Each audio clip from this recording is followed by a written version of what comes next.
Por eso os digo que todas las cosas por las que oréis y pidáis, creed que ya las habéis recibido y os serán concedidas. Marcos 11, versículo 24, Biblia de las Américas. Este versículo tiene algo que ver con la fe de los milagros, pero yo creo que tiene mucha mayor relación con el milagro de la fe. Esta mañana, de todos modos, vamos a considerarlo bajo esa luz. Yo creo que ese texto es la herencia no solo de los apóstoles, sino de todos aquellos que caminan en la fe de los apóstoles, creyendo en las promesas del Señor Jesucristo. Ese consejo que Cristo dio a los 12 y a sus inmediatos seguidores, la palabra de Dios lo repite para nosotros en este día. Que recibamos constante gracia para obedecerlo. Todas las cosas por las que oréis y pidáis, creed que ya las habéis recibido y os serán concedidas. ¿Cuántas personas hay que se quejan porque no disfrutan la oración? No la descuidan, pues no se atreverían a hacerlo, pero la descuidarían si pudieran atreverse, pues están muy lejos de encontrar algún placer en ella. ¿Y acaso no debemos lamentar algunas veces que el carruaje pierda sus ruedas y nos conduzca pesadamente a lo largo de nuestras súplicas? Le dedicamos tiempo programado, pero volvemos a ponernos de pie sin alivio, como un hombre que ha estado acostado en su cama, pero que no ha dormido lo suficiente como para recuperar plenamente sus fuerzas. Cuando llega otra vez el tiempo de orar, nuestra conciencia nos vuelve a poner de rodillas, pero no tenemos una dulce comunión con Dios. No presentamos nuestras necesidades con la firme convicción de que Él las cubrirá. Después de musitar una vez más nuestra ronda acostumbrada de expresiones, nos ponemos de pie, tal vez más turbados que la conciencia y más afligidos en la mente de lo que estábamos antes. Creo que hay muchos cristianos que tienen esta queja, que oran no tanto porque sea algo bendito que se les permita acercarse a Dios, sino porque deben orar, porque es su deber, porque sienten que si no lo hiciesen, perderían una de las evidencias ciertas de su condición de cristianos. Hermanos, yo no los condeno, pero a la vez, si pudiera ser el instrumento para izarlos de ese estado tan bajo de gracia y llevarlos a una atmósfera más elevada y saludable, mi alma se gozaría en sumo grado. Si yo pudiera enseñarles un camino más excelente, si pudiese considerar a la oración de ahora en adelante como su elemento, como uno de los ejercicios más deleitables en su vida, si llegaran a valorarla más que el alimento necesario y a considerarla como uno de los mayores lujos del cielo, ciertamente habría cumplido con un grandioso cometido y ustedes tendrían que dar gracias a Dios por una grandiosa bendición. Entonces, préstenme su atención mientras les solicito, primero, que miren al texto, en segundo lugar, que miren a su alrededor y después, que miren por encima de ustedes. Primero, miren al texto. Si lo miran cuidadosamente, pienso que percibirán las cualidades esenciales que son necesarias para que la oración sea grandemente exitosa y prevaleciente. De acuerdo a la descripción que hizo nuestro Salvador de la oración, siempre tiene que tener algunos objetivos definidos por los que debemos implorar. Él habla de cosas, todas las cosas por las que oréis y pidáis. Parece entonces que no dispuso que los hijos de Dios vinieran a Él en oración cuando no tuvieran nada que pedir. Otro requisito esencial de la oración es un deseo vehemente, pues el maestro supone aquí que cuando oramos tenemos deseos. Ciertamente, la forma externa o el esqueleto desnudo no sería una oración, sino solamente algo parecido a una oración. Pero no se trata de la actividad viva, la actividad que prevalece en todo, la actividad todopoderosa llamada oración, a menos que haya una plenitud y un desbordamiento de los deseos. Observen también que la fe es una cualidad esencial de la oración exitosa. Creer que ya las habéis recibido.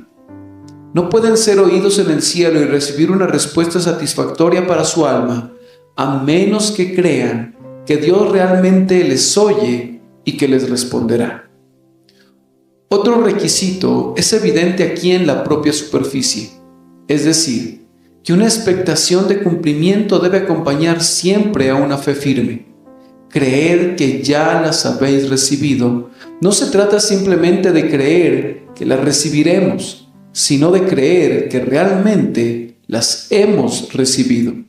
Considerarlas como ya recibidas, como si ya contáramos con ellas, y actuar de manera correspondiente. Actuar como si estuviésemos seguros de obtenerlas. Creed que ya las habéis recibido y os serán concedidas. Revisemos estas 4 cualidades una por una. Para que la oración tenga algún valor, debe tener peticiones definidas por las cuales suplicar. Hermanos míos, a menudo divagamos en nuestras oraciones, yendo tras esto, eso y lo otro, sin obtener nada, porque en cada caso realmente no deseamos nada. Parloteamos acerca de muchos temas, pero el alma no se concentra en ningún objetivo. ¿Acaso no se ponen de rodillas algunas veces sin haber pensado de antemano qué quieren pedirle a Dios? Lo hacen por costumbre, sin ninguna motivación de corazón. Son semejantes a un hombre que va a una tienda sin saber qué artículos quiere comprar. Quizás llegue a hacer una compra útil estando allí, pero ciertamente no es muy sabio adoptar un plan así. Y de igual manera, cuando el cristiano está orando, puede sobrevenirle un deseo real y alcanzar su fin.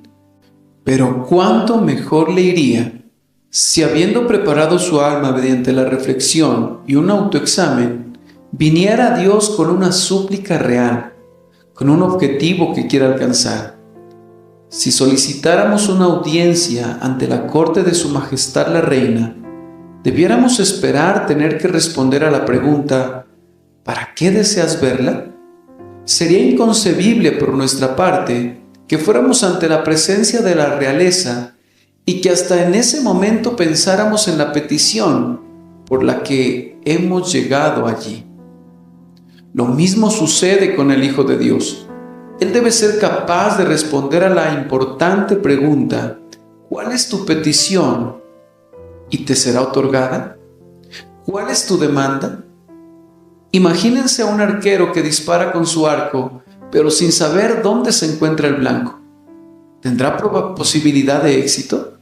Conciban un barco en un viaje de exploración que navega sin que el capitán tuviera la menor idea de lo que está buscando.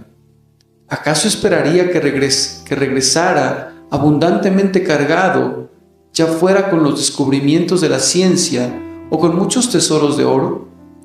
En todo lo demás deben tener un plan. No se presentan a trabajar sin saber qué es lo que necesitan fabricar.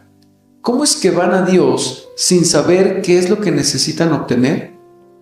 Si tuvieran algún propósito, no encontrarían nunca que la oración es un trabajo monótono y pesado. Estoy persuadido que la anhelarían vehementemente. Dirían: hay algo que necesito. Oh, que me pudiera acercar a Dios y pedírselo. Tengo una necesidad y necesito verla satisfecha. Y anhelo poder estar solo para derramar mi corazón delante de Él y pedirle esta cosa importante por la que mi alma suspira sinceramente. Descubrirán que es provechoso para sus oraciones que tengan objetivos a los que apuntar. Y también pienso que es provechoso si cuenten con algunas personas que pueden mencionar en sus oraciones. No pidan a Dios simplemente por los pecadores en general, sino siempre mencionan algunos pecadores específicos. Si eres un maestro en la escuela dominical, no pidas simplemente que tu clase sea bendecida, sino ora por cada uno de tus niños, específicamente delante del Altísimo. Si hay alguna misericordia que anhelas para tu hogar, No vayas dando rodeos, sino sé claro y directo con tus peticiones a Dios. Cuando ores al Señor, dile lo que necesitas. Si no tienes dinero suficiente, si estás en la pobreza, si sufres estrecheces, presenta tu caso. No vengas con una fingida modestia delante de Dios. Ve de inmediato al punto. Habla honestamente con Él. Él no necesita de un circunloquio como el que usan constantemente los hombres cuando no quieren decir abiertamente lo que tienen en su mente. Si no necesitas ninguna misericordia, ni espiritual ni temporal, dilo. No rebusques en la Biblia para encontrar palabras con las cuales expresarte. Declara tus necesidades con las palabras que naturalmente broten de ti. Serán las mejores palabras. Puedes estar seguro de ello. Las palabras de Abraham eran las mejores palabras para Abraham, y las tuyas son las mejores para ti. No necesitas estudiar todos los textos de la Escritura para orar, justo como Jacob y Elías lo hicieron. Si lo haces, ¿no los imitarías? Podrías estarlos imitando literal y servilmente, pero no tendrías el alma que surgió y animó sus palabras. Ora utilizando tus propias palabras. Habla claramente con Dios. Pide de inmediato lo que necesitas. Nombra personas, nombra cosas y apunta directamente a la mira de tus súplicas. Y estoy seguro que pronto descubrirás que el cansancio y la monotonía de los que te quejabas a menudo en tus intercesiones ya no te asediarán, o al menos no tan habitualmente como ha sucedido hasta este momento. Pero dirá alguno, yo no siento que tenga algunos objetivos especiales por los cuales orar. Ah, mi querido hermano, no sé quién seas o dónde vivas, para que no tengas ningún objetivo especial por los cuales orar. Pues yo descubro que cada día trae ya su necesidad o su problema, y que yo tengo algo que pedirle a mi Dios cada día.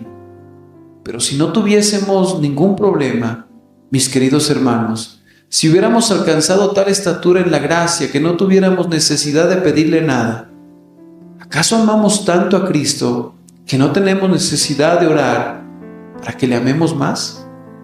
Poseemos tanta fe que hemos cesado de clamar, Señor, ¿aumenta nuestra fe? Estoy seguro que siempre descubrirán muy pronto, mediante un pequeño examen de conciencia, que hay algún objetivo legítimo por el que puedan tocar a la puerta de la misericordia y clamar, concédeme, Señor, el deseo de mi corazón. Y si no tienes ningún deseo, basta con que le preguntes al primer cristiano atribulado que encuentres, y él te compartirá uno, o te responderá. Si no tienes nada que pedir para ti, ora por mí. Pide que mi esposa enferma se recupere. Pide que el Señor alce la luz de su rostro sobre un corazón desalentado. Pide que el Señor envíe ayuda a algún ministro que ha estado laborando en vano y desgastando sus fuerzas infructíferamente. Cuando hayas terminado con lo tuyo, suplica por otros. Y si no te encuentras con alguien que pueda sugerirte un tema, mira a esta gigantesca Sodoma, esta ciudad como otra Gomorra, desplegada ante ti. Llévala constantemente en tus oraciones delante de Dios y clama, oh, ojalá Londres viva delante de ti, que su pecado se detenga, que su justicia sea exaltada, que el Dios de la tierra atraiga hacia sí mucho pueblo de esta ciudad. Junto con un objetivo de oración muy definido, es igualmente necesario que haya un deseo verdadero para alcanzar. Las oraciones frías, afirma un viejo teólogo, piden ser rechazadas. Cuando le pedimos al Señor con tibieza, sin fervor, es como si detuviésemos su mano y le impidiésemos darnos las mismas bendiciones que pretendemos estar buscando. Cuando tengan su objetivo bajo la mira, su alma tiene que ser tan poseída por el valor de ese objetivo, por su propia suma necesidad de él, por el peligro al que estarían expuestos a menos que la petición les fuera concedida, que serán compelidos a suplicar por ella como un hombre suplica por su vida. Hay una hermosa ilustración de la verdadera oración, explicada en la forma de los nobles de damas, dos nobles de damas, cuyos esposos estaban condenados a muerte y a punto de ser ejecutados, cuando vinieron delante del rey Jorge y le pidieron que los perdonara. El rey, ruda y cruelmente, les denegó la petición. Era de esperarse de la naturaleza de Jorge I, y por estar suplicándole una vez y otra, no podían luego ponerse de pie. Tuvieron que ser literalmente arrastradas fuera de la corte, pues no estaban dispuestas a retirarse hasta que el rey les hubiera sonreído y les hubiese dicho que sus esposos vivirían. ¡Ay! Fracasaron, pero eran unas nobles mujeres por su perseverancia en suplicar de esta manera por las vidas de sus esposos. Esa es la forma en la que debemos orar a Dios.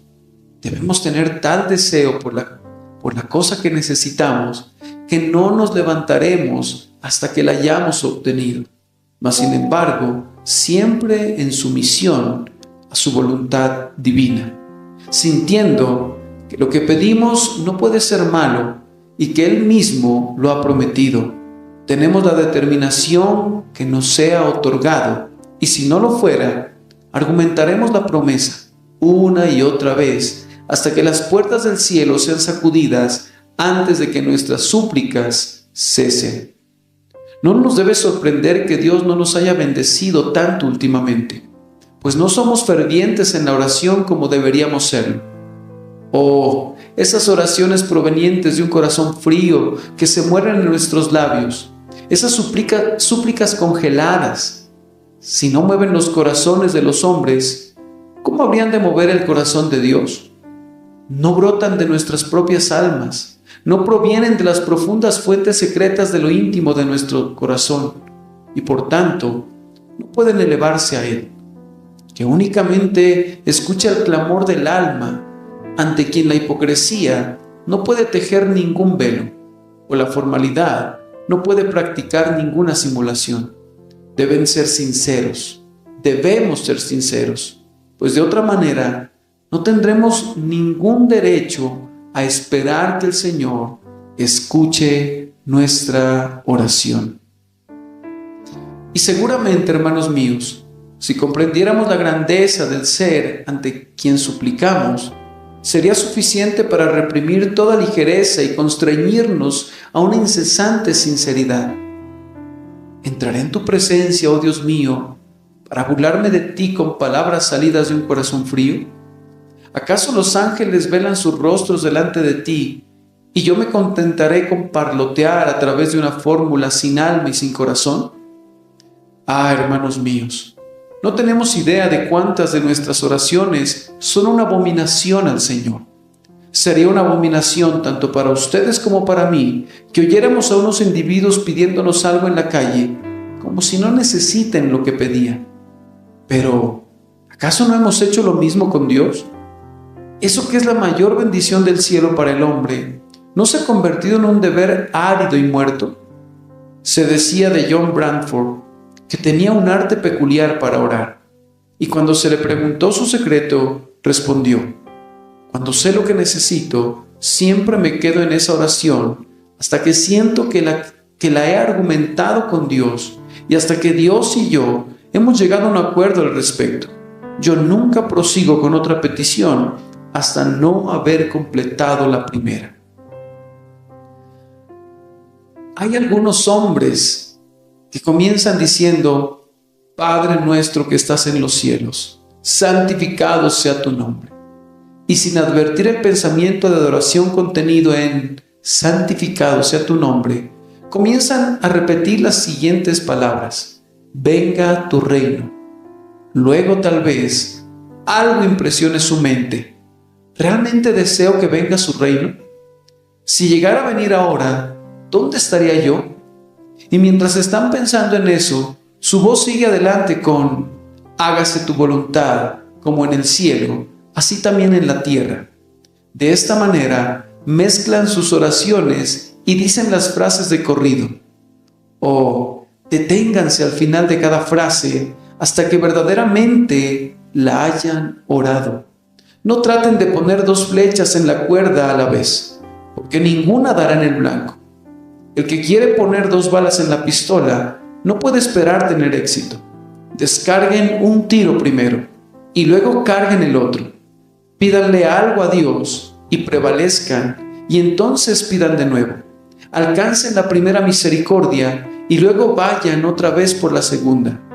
No se satisfagan con pintar los colores de sus oraciones el uno sobre el otro hasta el punto que no se pueda mirar ningún cuadro sino solo un gigantesco pintarrajo. Un embadurnamiento de colores de pésimos trazos. Miren a la propia oración del Señor. ¿Qué trazos tan claros y definidos se observan en ella? Hay ciertas misericordias definidas que no se entrecruzan. Allí está, y conforme miramos el conjunto, descubrimos un magnífico cuadro. No vemos confusión, sino un orden bellísimo. Que sea lo mismo con sus oraciones. Quédense en una petición hasta que hayan prevalecido con esa, y luego pasen a la siguiente, con objetivos definidos y con ardientes deseos entremezclados. Hay una alborada de esperanza de que prevalecerán con Dios. Pero otra vez, estas 2 cosas no servirían de nada si no estuvieran mezclados con una cualidad divina todavía más sencilla, es decir, una fe firme en Dios. Hermanos, ¿creen en la oración? Yo sé que ustedes oran porque son el pueblo de Dios, pero ¿creen en el poder de la oración? Hay un gran número de cristianos que no. Piensan que es algo bueno y creen que algunas veces hace maravillas, pero no creen que la oración real, tenga siempre éxito. Piensan que en efecto depende de muchas otras cosas, pero que no tiene ninguna cualidad esencial o poder en sí misma. Ahora, la convicción de mi propia alma es que la oración es el mayor poder en el universo entero, que tiene una fuerza más omnipotente que la electricidad, que la atracción, que la gravedad, o que cualquier otra de esas fuerzas secretas que los hombres han llamado por nombres, pero que no entienden.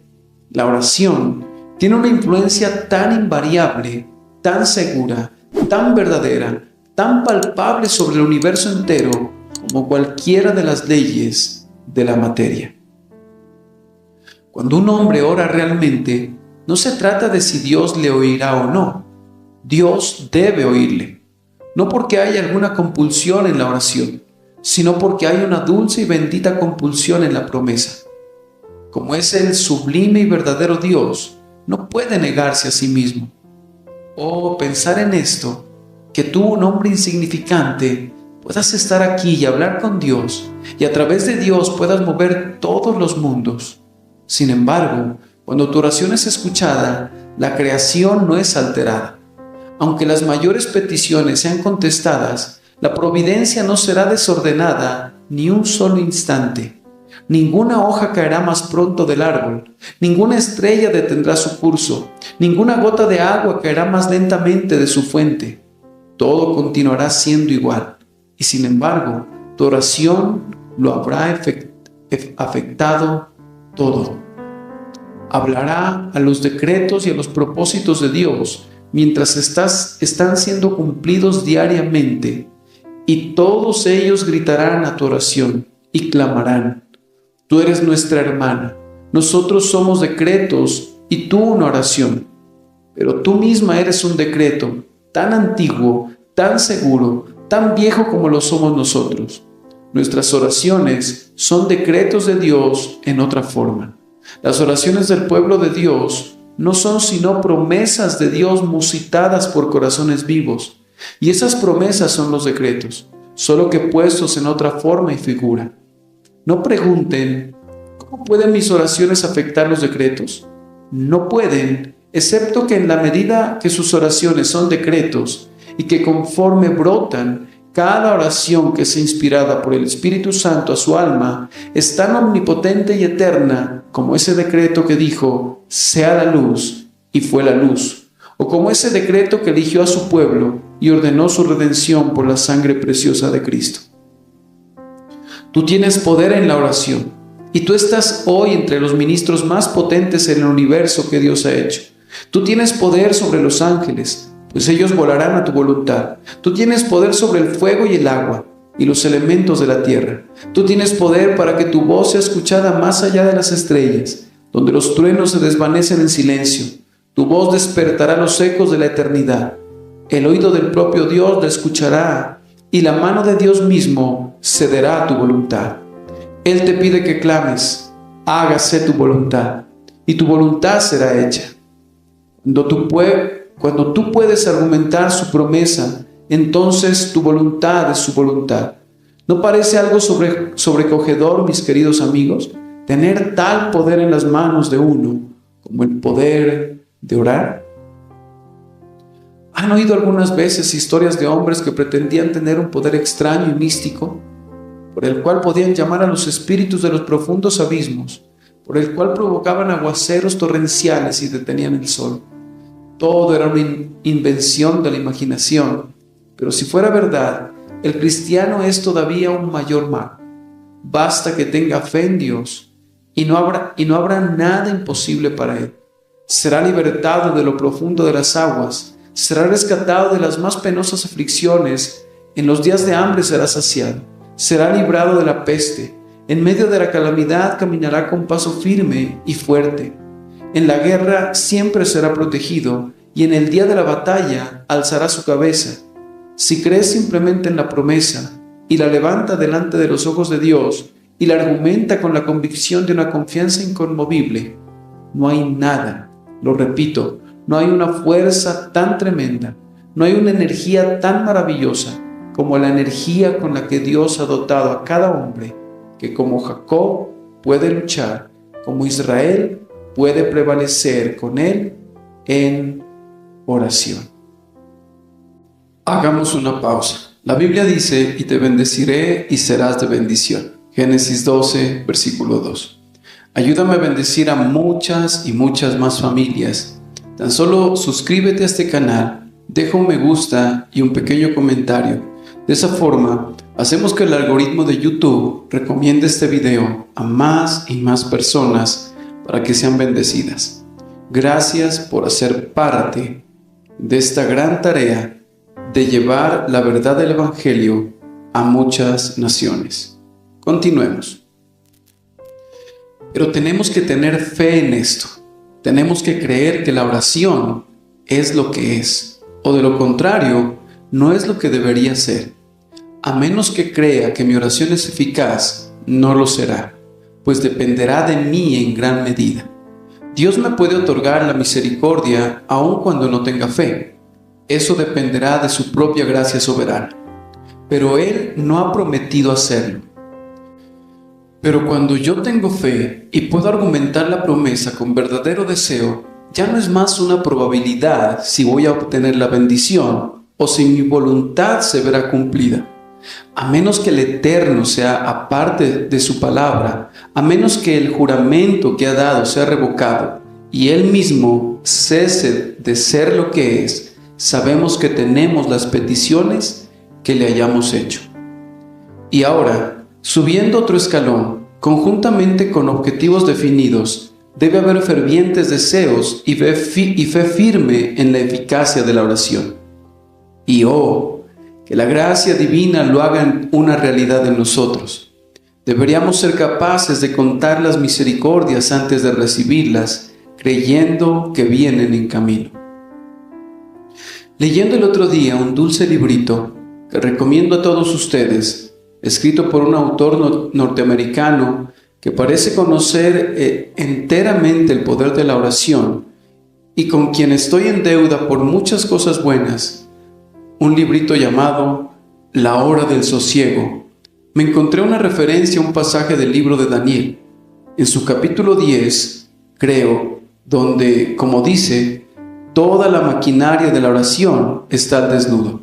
Daniel está de rodillas en oración y el arcángel se le acerca. Habla con él y le dice que tan pronto como Daniel comenzó a disponer su corazón para entender y para humillarse delante de Dios, sus palabras fueron oídas y el Señor despachó al ángel. Luego le dice, como si se tratase de cualquier conversación de negocios en el mundo: a causa de tus palabras yo he venido, mas el príncipe del reino de Persia se me opuso durante 21 días. Pero he aquí Miguel, uno de los principales príncipes, vino para ayudarme. He venido para hacerte saber lo que ha de venir. Vean ahora que Dios sopla el deseo en nuestros corazones y tan pronto como el deseo está allí, antes de que llamemos, Él comienza a responder. Antes de que las palabras hayan recorrido la mitad de su camino al cielo, mientras todavía están temblorosas sobre los labios, conociendo las palabras que queremos decir, comienza a responderlas y envía al ángel. El ángel llega y trae la bendición solicitada. Vamos, esto es una revelación, si pueden verla con sus ojos. Algunas personas piensan que las cosas espirituales son sueños y que estamos hablando de cosas imaginarias.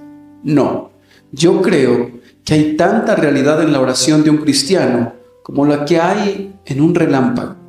Y la utilidad y excelencia de la oración de un cristiano puede ser tan conocida sensiblemente como el poder de un relámpago cuando parte un árbol, quiebra sus ramas y lo sacude hasta en su propia raíz. La oración no es una imaginación ni una ficción, es una cosa verdadera y real que ejerce coerción en el universo, atando con grillos a las propias leyes de Dios y constriñendo al sublime y santo a poner atención a la voluntad de su pobre pero favorecida criatura humana. Pero necesitamos creer en esto siempre. Necesitamos una seguridad en la eficacia de la oración. Necesitamos contar las misericordias antes de que sean otorgadas. Necesitamos estar seguros que van a llegar. Necesitamos actuar como si ya las tuviésemos. Cuando hayan pedido por su pan de cada día, no deben turbarse con afanes, sino que deben creer que Dios los ha oído y se los dará.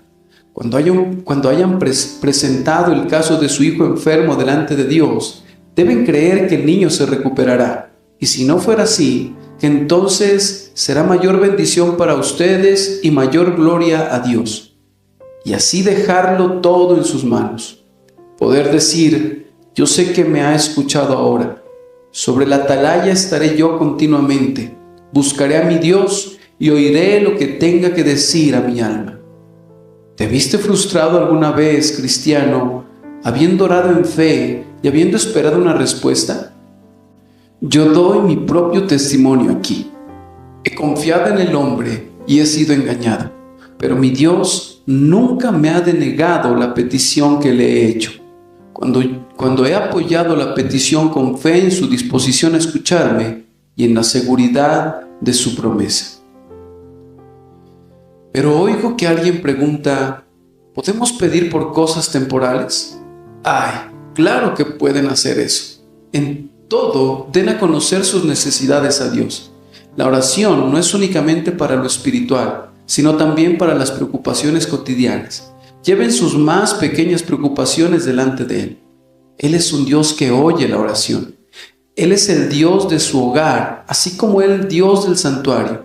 Siempre lleven todo lo que tengan delante de Dios. Como un hombre que está a punto de ser unido a esta iglesia me dijo de su difunta esposa: oh, dijo, ella era una mujer que yo no podía convencerla de hacer algo hasta que hubiera orado por ello. Cualquier cosa que fuese, solía decir, debo ponerlo en oración. O que tuviéramos más de este dulce hábito de extender todo delante del Señor, justo como lo hizo Ezequías con la carta de Rabsacés, dejándolo todo allí y diciendo: hágase tu voluntad, yo me pongo en tus manos. La gente dice que el señor Müller de Bristol es entusiasta porque reúne 700 niños y cree que Dios dará la provisión para ellos. aunque no haya nada en la bolsa, a menudo él cree que la provisión vendrá. Mis queridos hermanos, él no es un entusiasta. Él solo hace lo que debería ser la acción común de cada cristiano. Él está actuando sobre una norma de la cual el mundano siempre se burla porque no la entiende. Es un sistema que siempre parece visionario y romántico al débil juicio del sentido, pero que nunca será percibido así por el Hijo de Dios. No actúa conforme al sentido común, sino conforme a algo más elevado que el sentido común, la fe poco común. Oh, que tuviéramos esa extraña fe que le toma la palabra a Dios. Él no puede permitir y no permitirá que el hombre que confía en Él sea avergonzado y confundido. He expuesto delante de ustedes ahora lo mejor que he podido, lo que considero que constituye 4 elementos esenciales de la oración que prevalecen. Todas las cosas por las que oréis y pidáis, creed que ya la habéis recibido y os serán concedidas. Segundo, habiéndoles pedido de esta manera que miraran el texto, les pido que miren a su alrededor. Miren a su alrededor en nuestras reuniones de oración y miren a su alrededor en sus intercesiones privadas y juzguen ambos elementos del tenor de este texto. Primero, miren a su alrededor en reuniones de oración. No puedo ser muy puntual en este tema, que creo honestamente que las reuniones de oración que usualmente tienen lugar entre nosotros tienen mucho menos fallas de las que estoy a punto de indicar que cualquiera de los otros grupos a los que he asistido. Pero todavía tienen algunas de las fallas y espero que lo que diremos sea recibido personalmente por cada hermano que tenga el hábito de practicar públicamente la oración en las reuniones de oración. No es un hecho que tanto pronto como entran a la reunión, sienten que si son llamados a orar, tienen que ejercitar un don. Y ese don, en el caso de muchos hombres que oran, hablando duramente tal vez, pero pienso que honestamente, radica en tener una excelente memoria para recordar una buena cantidad de textos, que siempre han sido citados desde los días del abuelo de nuestro abuelo, y en ser capaces de sostener el tono sin respirar durante 25 minutos cuando son breves, o 3/4 de hora cuando se alarga un poco. El don radica también en pasar a través de toda una hilera de cosas, siendo incapaces de pedir algo específico, haciendo de la oración no una flecha con una punta, sino más bien una herramienta estrambótica que no tiene una punta y sin embargo está destinada a ser puntiaguda, que apunta a todos lados y que por consiguiente no le atina a nada. A estos hermanos se les pide con frecuencia que oren, a esos que tienen esos peculiares y tal vez excelentes dones, aunque en verdad debo decir que yo no puedo obedecer el mandato del apóstol de procurar dones como estos. Ahora, si en lugar de eso se le pidiera que orara a alguien que no ha orado nunca antes en público, supongamos que esta persona se levantara y dijera: «Oh Señor, me siento tan pecador que difícilmente puedo dirigirme a ti. Señor, ayúdame a orar. Oh Señor, salva mi pobre alma. Oh, que tú salves a mis antiguos compañeros. Señor, bendice a nuestro ministro. Que te agrade enviarnos un avivamiento. Oh Señor, no puedo decir nada más. Óyeme por Jesucristo nuestro Señor. Amén». Bien, entonces ustedes sentirán de alguna manera como si hubiese comenzado a orar. Sentirían un interés por ese hombre, en parte por miedo a que se detuviera y también porque quiso decir lo que dijo. Y si otro se levantara después de él y orara en el mismo espíritu, ustedes saldrían diciendo: «Esta fue una oración real». Yo preferiría tener 3 minutos de una oración como esa que 30 minutos de una oración del otro tipo, porque uno está orando y el otro está predicando. Permítame citar lo que dijo un viejo predicador acerca del tema de la oración y comentarlo como un pequeño consejo para ustedes. Recuerden que el Señor no los escuchará por la aritmética de sus oraciones. Él no cuenta su número. Él no los escuchará por la retórica de sus oraciones. No le importa el lenguaje elocuente en el que son transmitidas. Él no los escuchará por la geometría de sus oraciones. No las calcula por su longitud ni por su anchura. No los considerará por la música de sus oraciones. No le importan las dulces voces ni las frases armoniosas. Tampoco los mirará por la lógica de sus oraciones, porque estén bien arregladas y excelentemente compartidas. Pero Él los oirá y medirá la cantidad de bendición que les otorgará de acuerdo a la divinidad de sus oraciones. Si ustedes pueden argumentar la persona de Cristo y si el Espíritu Santo los inspira con celo y sinceridad, las bendiciones que pidan, de seguro vendrán a ustedes. Hermanos, me encantaría quemar todo el cúmulo de viejas oraciones que hemos estado usando estos últimos 50 años. Ese aceite que va de vasija en vasija, ese caballo que se apresura a la batalla, ese texto cortado, citado indebidamente. Donde están 2 o 3 congregados, tú estarás en medio de ellos. Y todas esas otras citas que hemos estado fabricando y dislocado y copiando de hombre a hombre. Yo quisiera que vengamos a hablar con Dios, simplemente desde lo profundo del corazón. Sería algo grandioso para nuestras reuniones de oración. Habría una mayor asistencia y estoy seguro que serían más fructíferas. Si cada persona se sacudiera de ese hábito de formalidad y hablara con Dios como un hijo habla con su padre, pidámosle lo que necesitemos y luego sentémonos y habremos terminado.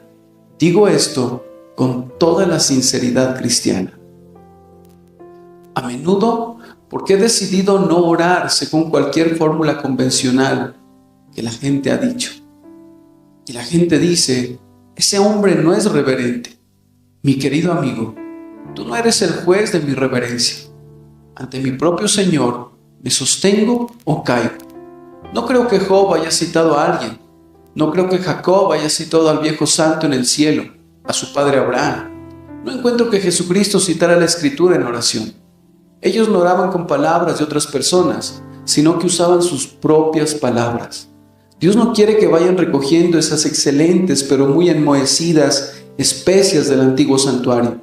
Él quiere el aceite nuevo, acabado de destilar del fresco olivo de su propia alma. Él quiere especias e incienso, no de los viejos cofres donde han permanecido por tanto tiempo que han perdido ya su olor, sino que quiere incienso fresco y mirra fresca, traídos del Ofir de la experiencia de su propia alma. Procuren mucho orar realmente. No aprendan el lenguaje de la oración, sino busquen el espíritu de la oración y que Dios Todopoderoso les bendiga y les haga más poderosos en sus súplicas. He dicho, miren a su alrededor. Quiero que continúen la obra y miren en sus propios aposentos. Oh hermanos y hermanas, no hay lugar que nos dé más vergüenza mirar que la puerta de nuestro aposento. No puedo decir que los goznes estén herrumbrados.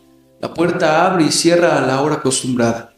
No puedo decir que la puerta esté cerrada con llave y tenga telarañas. No descuidamos la oración misma. Pero esas paredes, esas vigas que sobresalen de las paredes, ¿qué cosas nos dirían? Oh, podría clamar la pared. Yo te he oído cuando has tenido tanta prisa que difícilmente podías pasar 2 minutos con tu Dios, y te he oído también cuando estabas dormido y cuando no te dabas cuenta de lo que estabas diciendo.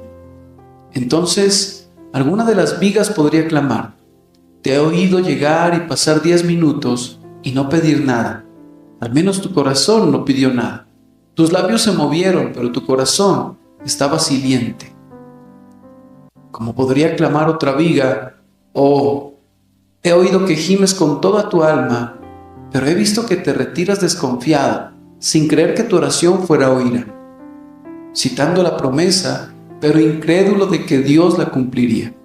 Seguramente, las 4 paredes del aposento podrían juntarse y caer sobre nosotros en su ira, porque a menudo hemos insultado a Dios con nuestra incredulidad y con nuestra prisa, y con todo tipo de pecados. Le hemos insultado incluso en su propiciatorio, en el lugar donde se manifiesta más plenamente su condescendencia. ¿Acaso no sucede lo mismo con ustedes? ¿Acaso no debe confesarlo cada uno de nosotros cuando nos toque nuestro turno? Cuídate entonces, hermano cristiano, ya es una enmienda, y que Dios te haga más poderoso y más exitoso en tus oraciones que hasta este momento. Tercero, pero para no detenerlos, mi último punto es: miren hacia arriba, miren arriba. Miremos arriba, hermanos y hermanas cristianos, y lloremos.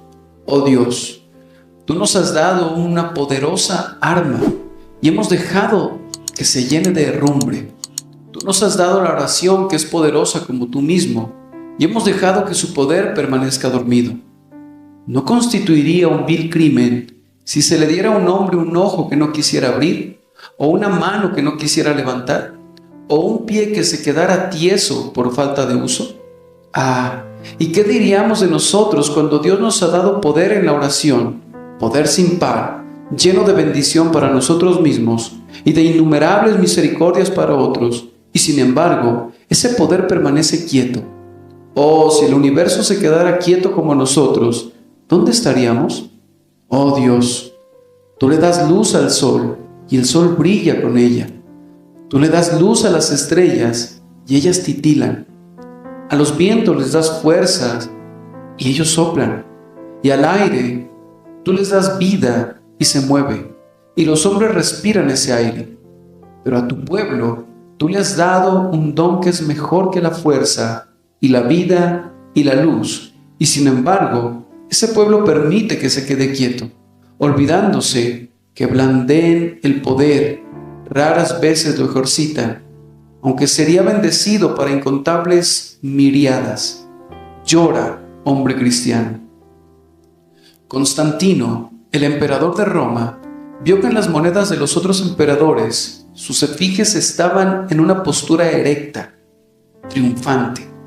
En lugar de eso, él ordenó que su efigie fuera grabada de rodillas, pues dijo: esa es la postura en la que he triunfado. Nunca triunfaremos hasta que nuestra efigie sea grabada de rodillas. La razón por la que hemos sido derrotados y porque nuestros estándares se arrastran en el polvo es porque no hemos orado.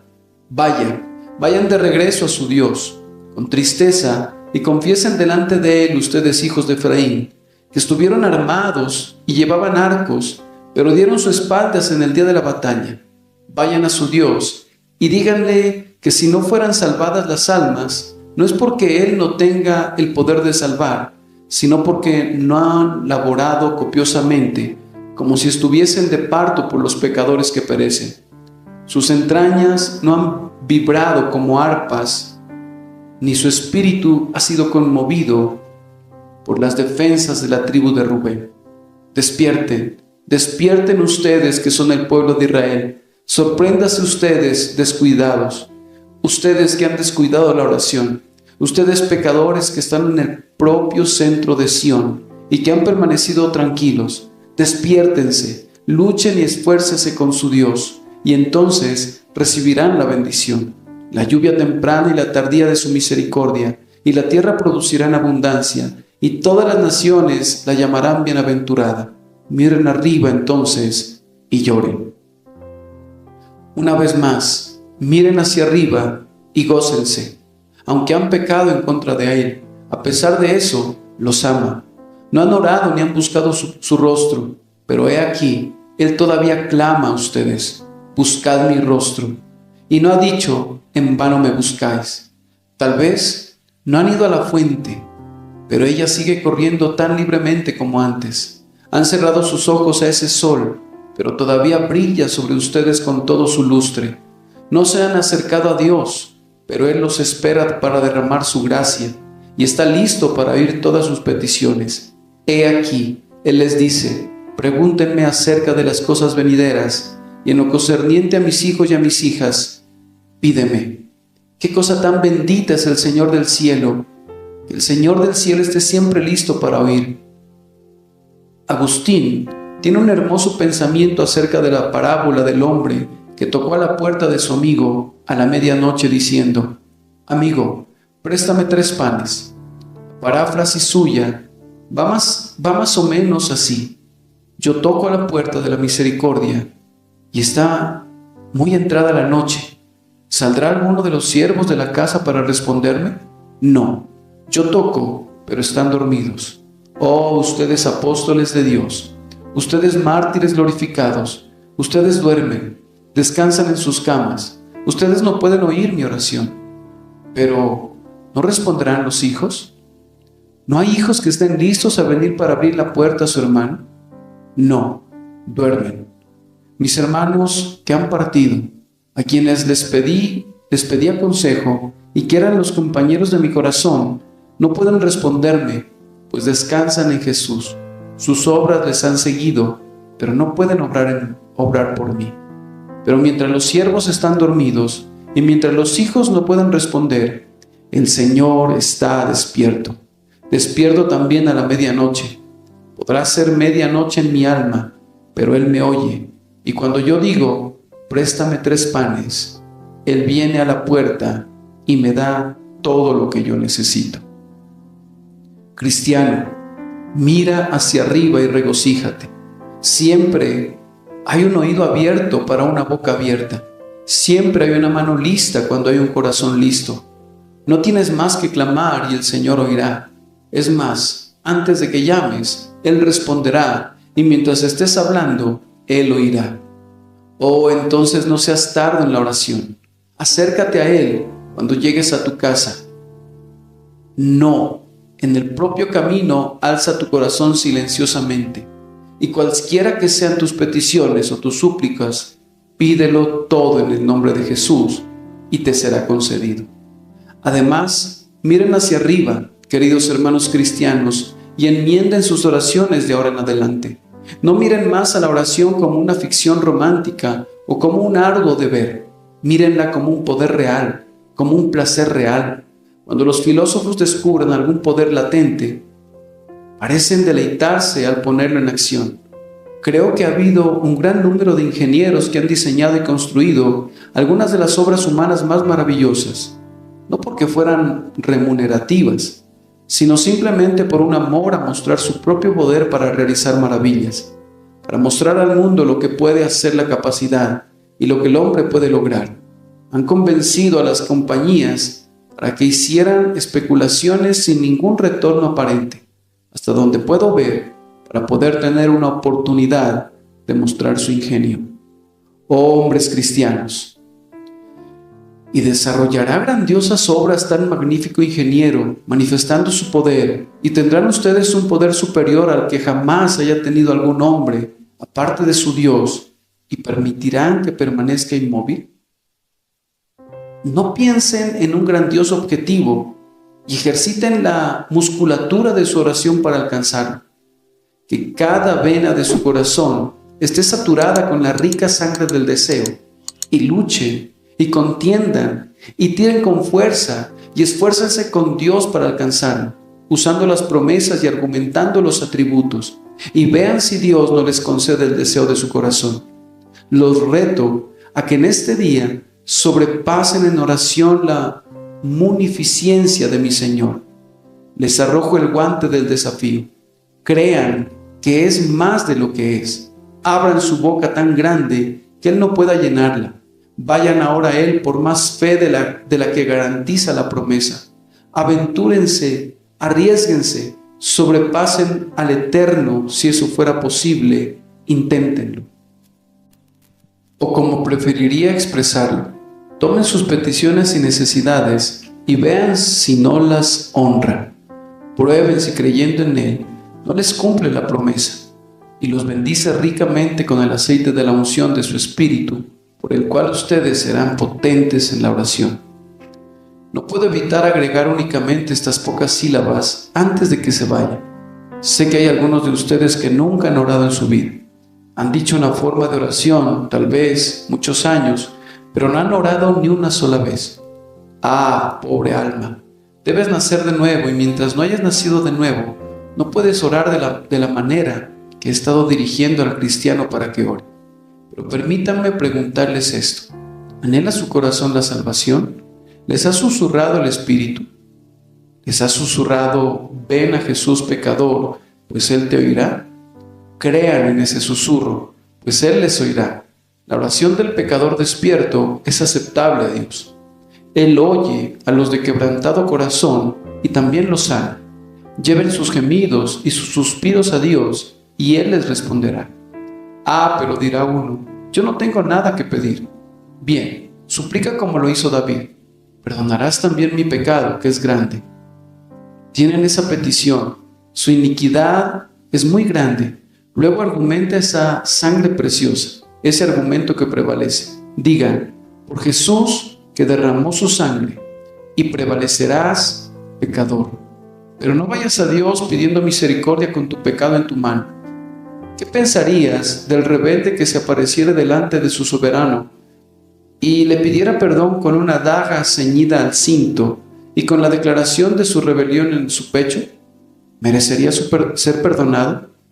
No podría merecerlo, de ninguna manera, y ciertamente merecería doble condenación por haberse burlado de esta manera de su Señor, mientras pretendía pedir misericordia. Si una esposa hubiese abandonado a su marido, ¿piensan que podría tener la desfachatez de regresar con frente descarada y pedir su perdón, apoyándose en el brazo de su amante? No, no podría tener tal desfachatez. Y sin embargo, así sucede con ustedes. Tal vez pidiendo misericordia, pero continuando en el pecado, pidiendo ser reconciliados con Dios, y sin embargo, albergando y entregándose a sus deseos. Despierta, despierta y clama a tu Dios. Tú que duermes, la barca se acerca a la roca. Tal vez pueda chocar contra ella mañana y quedar deshecha. Y tú podrías ser lanzado a los abismos insondables de la aflicción eterna. Invoca a tu Dios, digo, y cuando hayas clamado a Él, arroja tu pecado o no podrá oírte. Si alzas tus manos inmundas con una mentira en tu mano derecha, la oración sería indigna en tus labios. Oh, ven a Él y dile, quita toda iniquidad, recíbeme con gracia y ámame de pura gracia. Y Él te oirá, y todavía orarás como príncipe prevaleciente, y un día estarás como más que un vendedor delante del trono estrellado, del que reina por siempre, Dios sobre todo, bendito para siempre.